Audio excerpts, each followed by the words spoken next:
Hey everyone, my name is Sergio and I'm a commercial photographer here in Victoria, BC, and I've been shooting full-time for about 10 or 12 years now, and it's been a long journey. It's been a long process with a lot of different types of invoicing. I think it's very important to separate your invoicing into 3 separate parts, and we're going to go over each of those separate parts in this video.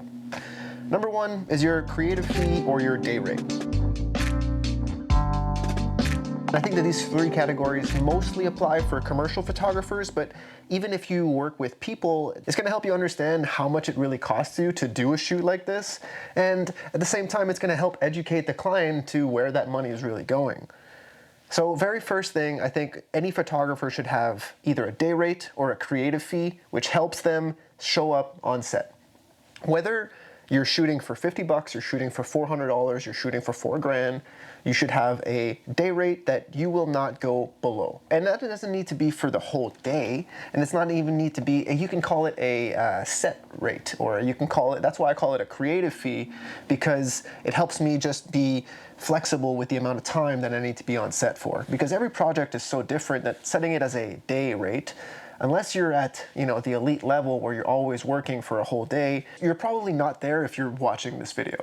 So I think if the idea of setting your creative fee, which to me is the minimum amount of money that I am willing to show up on set for, understanding what that cost is for you is going to help you in the long run. I think you want to be able to understand if you have to say yes to this job, that means you're saying no to other jobs, and it's going to cost you money from other clients. So how much are you willing to accept this job for? That's your creative fee. That's how much it'll cost you to say no to other jobs. Secondly, the next thing that you want to think of separating in your invoicing is licensing. And I don't know what level you're at in your photography, but I don't think it really matters because licensing affects all photographers. If you're a photographer and you shoot images for other people, those people are licensing the copyright from you. They don't own these images. They own the ability to reuse them. And depending on how they reuse them, is going to affect how much they're going to pay for it, or at least it should. Now, if you are working with individual portraits or you're doing headshots for people and you charge them licensing, or you explain to them, oh, you're only allowed to use this image for the next 12 months, they're going to be like, the hell are you saying? So one thing that I like to do is incorporate a total cost of the shoot and not hide the licensing in there, but for me, for my sake, for my peace of mind, understand that that total cost is separated into these 3 categories. And we'll get into the third in just a sec. But the licensing to me is a hard sell on a lot of people, or at least on a lot of lower budget shoots. But understanding that your images are being used by other people to sell their products or to market themselves or promote themselves, whatever it is, whatever their use is for their images, that use changes the value of your images. So being able to charge people for licensing is going to be very important moving forward in your career. It's very, very, very difficult to upsell a client that's already booked with you. But just use this experience for the next shoot, for the next person that books with you. You separate your invoice into 3 sections. Third section is production. How much is it going to cost you to do the shoot outside of what it would normally cost you to do the shoot? Production is something that's relatively new for me, and it's something that I never really charged coming into 2024, and I really do have to thank GC out in Toronto. Thank you, Giancarlo, for helping me understand the value of charging for production. But the idea is, whether you're charging for it or not, that money is still coming out of your pocket.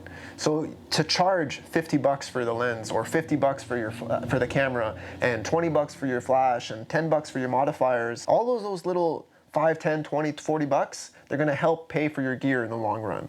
And by charging the client helps them understand all of the little things that you need to bring in order to create what they want you to create.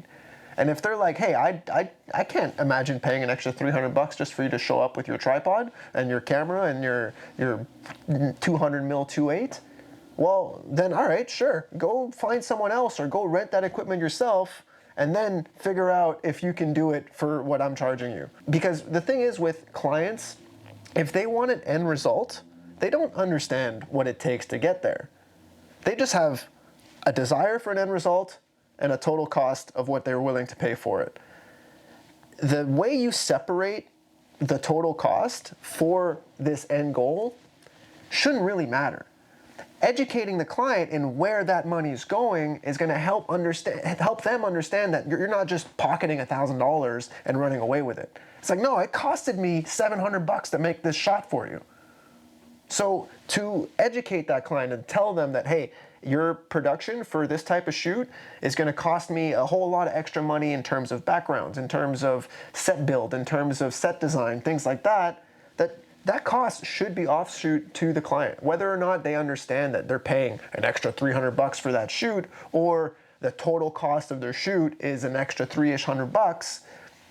The way you separate it for yourself is going to help you understand where your money's going, and it's going to help you understand how much it really costs you to take these pictures, and it's going to help them understand where their money's going. I've done shoots for $300, $400, $500 that I still separated across these three different creative fee, production fee, and licensing costs, because I think it's important for you as a photographer, and it's important for the clients. It's important for everyone moving forward, because in the big leagues, in the agency world, that's how it works anyway. So when you want to work at that level, you're going to need to present yourself at that level, and that means charging a creative fee, charging for your licensing, understanding where those images are going, how long they're being used for, what the value of those images are in the hands of these different clients.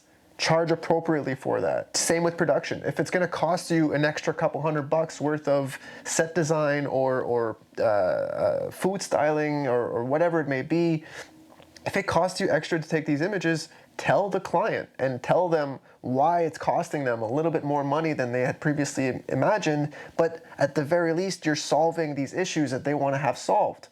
That's what's the most important thing for these people, for these clients, is that they want an end result that looks the way it looks, or that looks the way they want it to look.